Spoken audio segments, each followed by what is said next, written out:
KwabaseRoma isahluko sesithathu. Ngalokho kuyini umJuda adlula abanye ngakho na? Kukho ukusoka kunokusiza kuni na? Kukhulu ngezindlela zonke.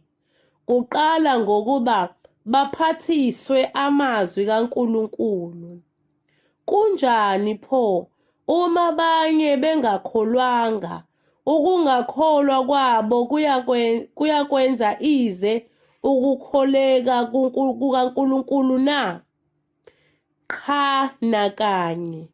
Kepha makube kungukuthi uNkulunkulu uqinisile, wonke umuntu ngumqambimanga, njengoba kulotshiwe ukuthi, ukuze uthiwe olungileyo emazwini akho, unqobe ekwahlulelweni kwakho.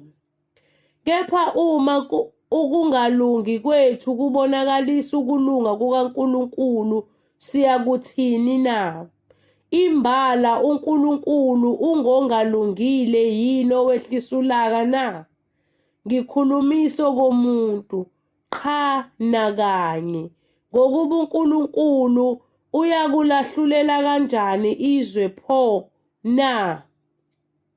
Kepha uma iqiniso likaNkulunkulu lavama ngamanga ami, kube inkazimulo yakhe, ngisahlulelelwani futhi mina njengesoni na?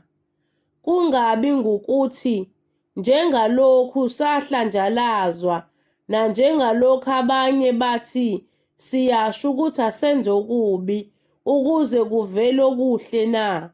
Ukulahlwa kwabo kubafanele. Kunjani kanti siyabadlula na? Qha nakanye.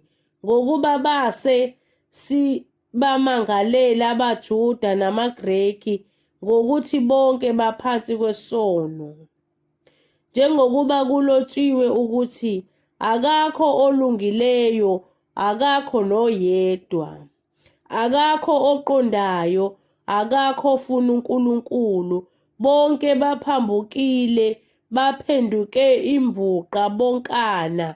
Akakho owenza okuhle, akakho noyedwa.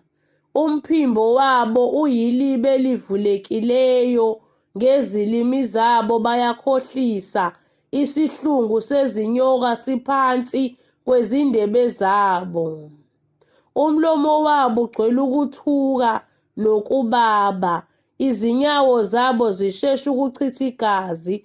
Incithakalo nosizi kusezandleni zabo. Indlela yokuthula abayazi. Ukwesaba uNkulunkulu akukho phambi kwamehlo abo.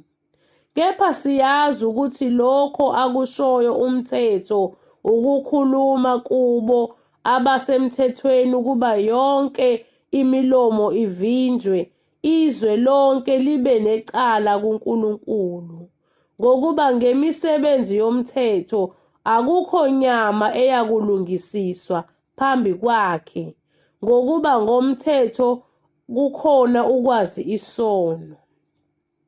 Kepha manje kubonakalisiwe ukulunga okuvela kuNkulunkulu ngaphandle komthetho, kufakazelwa ngumthetho nabaprofethi.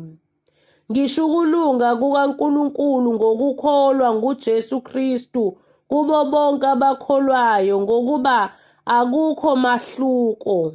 Ngokuba bonke bonile, basilalelwe inkazimulo kaNkulunkulu, balungisisiwe ngesihle ngomusa wakhe nangokuhlengwa okukuKristu Jesu, amisileyo uNkulunkulu abe yinhlawulo ngokukholwa egazini lakhe, kubonakaliswe ukulunga kwakhe ngokuyekelwa kwezono ezenziwe ngaphambili, ekubekezeleni kukaNkulunkulu ukuba kubonakaliswe ukulunga kwakhe esikhathini samanje, ukuze yena abe ngolungileyo, abe ngumlungisisi nalowo okholwa nguJesu. Ngakho kuphi ukuzibonga na? Kuvalelwe ngaphandle. Ngamthetho muni na? Ngowemisebenzi na? Qhabo, kodwa ngomthetho wokukholwa. Ngakho-ke sithi umuntu ulungisiswa ngokukholwa ngaphandle kwemisebenzi yomthetho. Kambe uNkulunkulu ngowabaJuda kuphela na? Kasiye nowabezizwe na? Yebo, nowabezizwe. Uma impela uNkulunkulu emunye oyakulungisisa abasokileyo ngokukholwa nabangasokile ngokukholwa.